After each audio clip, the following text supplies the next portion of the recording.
En hoe meer een passagier vertelt, hoe gezelliger het eigenlijk is. Dames, we moeten gaan. De vlucht stapt zichzelf niet in. Oh, oké.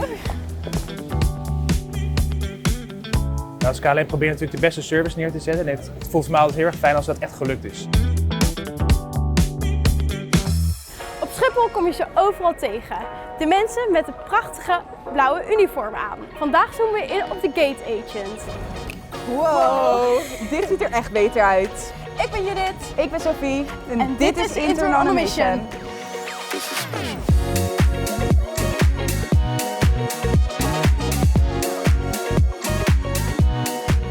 We staan nu in de vertrekhal. Rowan, jij bent Gate Agent. Wat doe jij allemaal op een dag? Ja, als gate ligt mijn specificatie vooral bij de gates. Dus daar ben ik ook het meest te vinden. Maar het is vrij variërend. Ik sta ook bij de transferbalies, in dit geval nu bij de check-in. En wat doe je nu bij de check-in? Bij de check-in zijn we vooral het eerste aanspreekpunt van de passagier.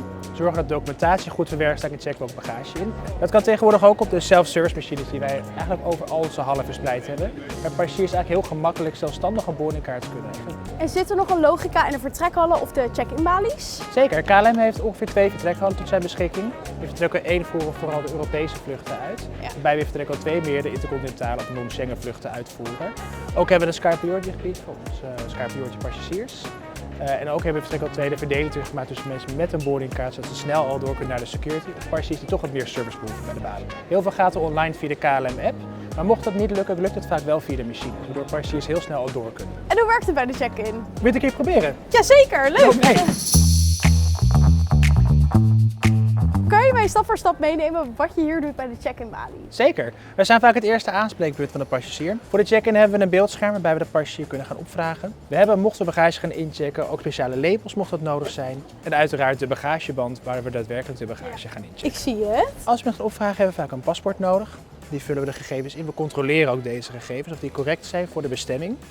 Pas als dat gedaan is, kunnen we eigenlijk de bagage gaan inchecken. Het mooie is, bij de check-in heb je de ruimte om echt met passagiers een band op te bouwen, om ze echt even beter te leren kennen. En hoe meer een passagier vertelt, hoe gezelliger het eigenlijk is. Oké, en kunnen we ook zelf iemand inchecken? Zeker. We kunnen de eerste passagier naar voren halen. Goedemorgen, wat is uw bestemming?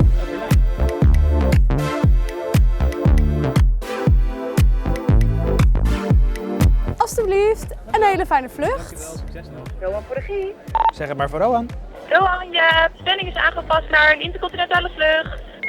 Helemaal goed, dankjewel. Wie belde jou nu? Onze collega's van de regie die zitten op dit moment live te plannen. En we zijn blijkbaar nodig om zo snel mogelijk een intercontinentale vlucht in te stappen. Via mijn iPad kan ik dan nu eventjes de vlucht gaan inzien. We kunnen wel alvast die kant op gaan lopen. Helemaal goed.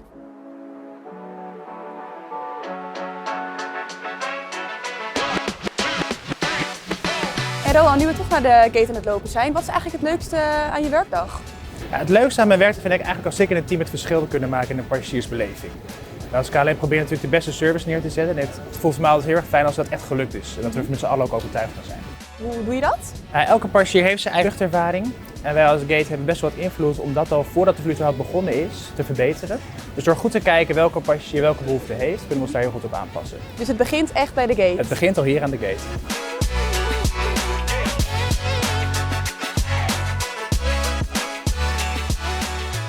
Rowan, we zijn nu bij de gate aangekomen. Ik zie dat je heel druk bent op je computer. Wat ben je eigenlijk aan het doen?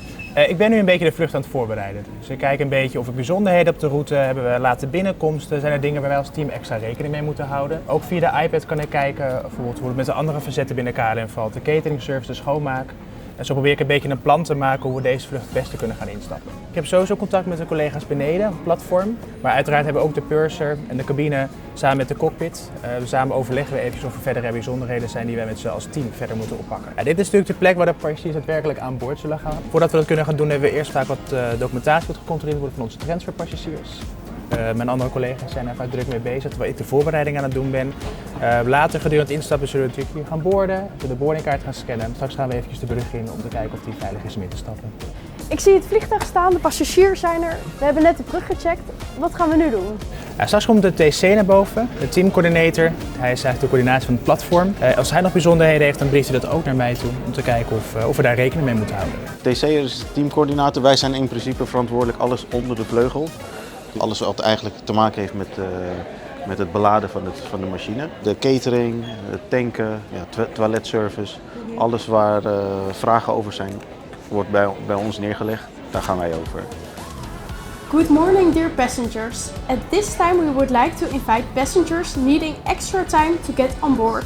We wish you a pleasant flight. Zodra de gate agent vertelt dat we mogen beginnen met boorden, dan gaat Zonne 1 als eerste aan boord.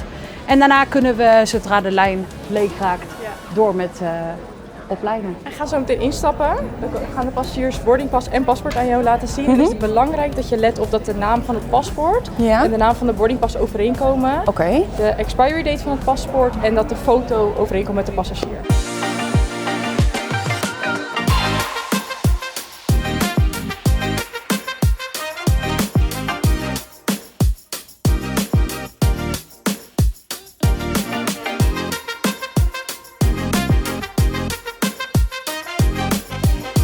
Nou, de vlucht is volledig afgesloten. Ik zie het, geen passagiers meer te zien. Ze zijn allemaal aan boord. Ik heb ook net een TC doorgegeven dat we boven klaar zijn. Dus zij is beneden ook aan het afronden. Super. We gaan het zo even afmelden bij de purser. Kijken of zij de bijzonderheden heeft. Zo niet kunnen we snel die brug eraf halen. De brug gaat eraf. Instap is gelukt. Zeker, we hebben goed werk geleverd aan de gate. De passagiers zijn blij, wij zijn blij. We kunnen positief terugkijken.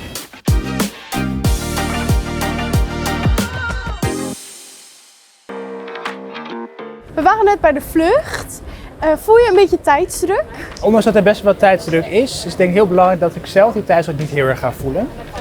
Daardoor kan ik me goed focussen op mijn werkzaamheden en kan ik ook goed mijn team instrueren. Wat doe je eigenlijk als er een geannuleerde vlucht is? Ja, het ligt een beetje aan de situatie. Als de passagiers aan de gate zijn, dan doe ik meestal daar al wat informatie verstrekken. Maar de meeste passagiers gaan op zo'n moment toch naar een transferbalie. Dan kunnen we wel eventjes langslopen. Ja, helemaal goed. Ja?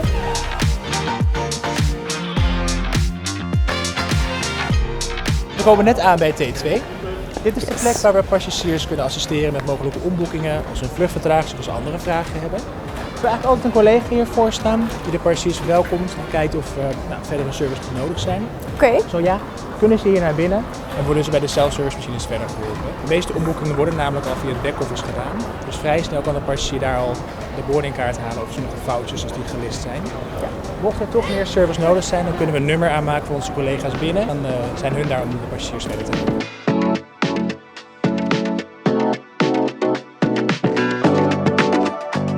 Ik sta hier met Sylvia. Sylvia is ticket agent. Wat doe je eigenlijk in je functie?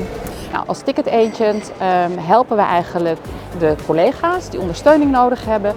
En we zorgen ervoor dat onze passagiers de vragen hebben, dat ze snel geholpen kunnen worden. Als er verstoringen zijn, dat we ze snel te woord kunnen staan, zodat het hele proces ze snel weer op weg kunnen. Waar houden jullie eigenlijk rekening mee met omboeken? Nou, we houden rekening of mensen alleen reizen, of mensen reizen met iemand samen. Hebben mensen misschien assistentie nodig, paspoort wat iemand heeft. Allerlei factoren waar we rekening mee houden.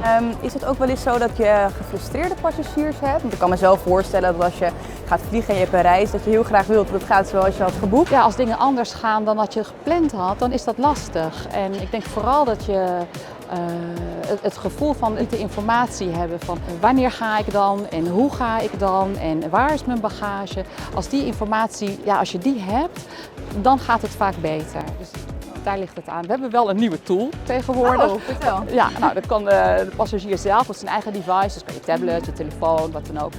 Dan kun je eigenlijk al zien van oké, dit wordt mijn nieuwe boeking en zo gaat het proces eruit zien. Handig. Ik ga weer door naar de kiosk. Dankjewel voor je informatie. Nou, graag gedaan.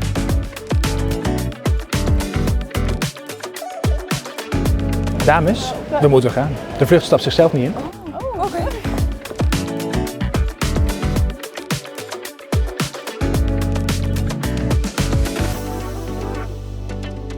Nou, we zijn hier nu bij de Europese vlucht. Klopt. Maar wat is het verschil tussen deze vlucht en de andere vlucht? Ja, de intercontinentale vlucht is vaak wat groter, heeft meer passagiers. Waarbij wij bij de Europa dus minder passagiers mee dragen. Maar ook onze omdraaitijd is korter. Dus we moeten onder een hogere druk weten te presteren om de vlucht toch op tijd weg te krijgen. Om dat te kunnen verzorgen dat we op tijd kunnen gaan instappen en snel kunnen instappen, nemen we bijvoorbeeld al van tevoren handbagage in. Om ruimte aan boord te sparen, zodat het sneller gaat. We proberen zoveel mogelijk handbagage toch mee te nemen aan boord. Alleen dat gaat simpelweg niet pas omdat het een kleiner toestel is. Dus daarvoor nemen we van tevoren al in, zodat we daar geen vertraging verder op kunnen doen.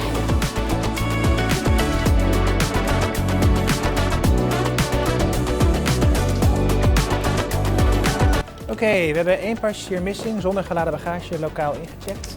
We gaan zo eventjes aan boord controleren of die er is. Zo niet, dan kunnen we op tijd de lucht afhalen.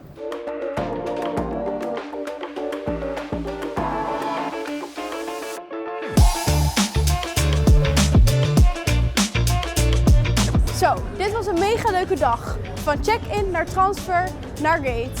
Elke boardingpas heeft zijn eigen verhaal. En hoe leuk is het om mee te lopen met een gate agent? Wij vonden het in ieder geval vliegensvlug voorbij gaan. Dit was onze intern on a mission. Heb jij nog een leuk idee voor de volgende? Laat het dan nu weten achter in de comments. Dit is je moment. This is your final boarding call.